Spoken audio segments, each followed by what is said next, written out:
Hello viewers, I'm Kausalya. Today we are going to solve problems related with RLC circuits.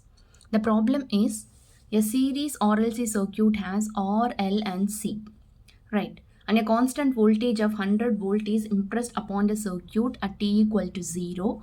Find the expression for the transient current assuming initially relaxed conditions.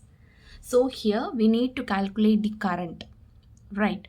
Assuming initially relaxed conditions. What do you mean by initially relaxed conditions? That is, the initial energy stored by the inductor and the capacitor are zero, right? So that is the meaning of relaxed conditions. So this is the given circuit diagram.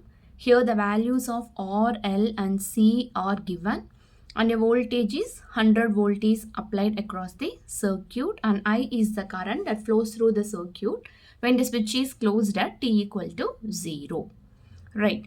So in this case, you see, regarding an RLC series circuit, there are three categories to be considered, right? That is, we have to compare the values of R by 2L and 1 by LC. So that is the first step here.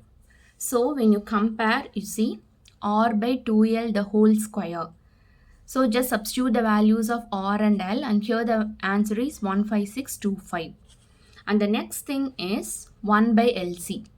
So again you substitute the values of L and C and here we are getting the answer as 10 to the power 5. Right. So when you compare these two values, it is obvious, right? This value is less than this value. Therefore, here R by 2L whole square is less than 1 by LC. Right. So in this case, you see the current is said to be underdamped. Right. So here again we are calculating the values of alpha and beta, right? So the value of alpha is minus R by 2L. Again substitute the values and get the answer. The value of beta is given by root of 1 by LC minus R by 2L whole square because you see this value is greater than this value, right? So just substitute the values here and here we are getting the beta as 290.5, right? So what do you mean by alpha and beta here? That is alpha plus j beta and alpha minus j beta are the roots, right? So here just substitute the values, right? Once you substitute, here the values of roots are, you see, minus 125 plus j 290.5 minus 125 and minus j 290.5 are the roots, right? Now the next thing is, after calculating the roots, we know the formula for I of s, right? I of s is given by E by L into s minus one root and another is s minus another root, right? So here just again substitute the values. So substitute the values of E and L here. So once you substitute the values, right, so here we are getting, just substitute it and we are shifting this minus inside. So here we are getting an expression like this. Again the same case, I am moving this minus inside, so I am getting an expression like this, right? Again 100 by 0.2 is nothing but this is 500 and rest the denominator remains the same. By partial fraction, again, since we are having two denominator terms, we are splitting this expression into two individual terms. So here I am naming it as K1 and K2. So again, the same procedure, you have to take LCM, right? Once LCM was taken and the denominator terms are getting cancelled, finally our expression will be like this, right? Now we have to find the values of K1 and K2. So to find the value of K1, we have to make this K2 as 0, right? So substitute the values accordingly. So once I substitute S is equal to minus 125 plus J 290.5, right? Just substitute the values here. K2 will reduce to 0. Therefore, the value of K1 is given by minus J 0.860, right? So 1 by j, that is when j is moved to the numerator part, it becomes minus j, right? So K1 value is minus j 0.860. To find the value of K2, again just substitute the value of S as minus 125 minus J 290.5. Right. In this case, the value of K is J 0.860. Right.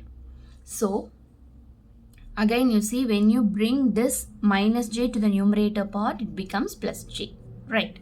So, just substitute the values of K1 and K2 and here this is our expression. Right. So, what is the basic formula when you take inverse Laplace transformation? That is S plus A is given by, that is Laplace transform of.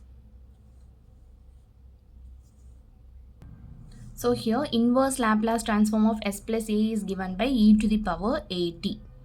Right. So, here in this case, sorry, if it is plus then e to the power minus at here. So, here this is our A term and this is our B term, right?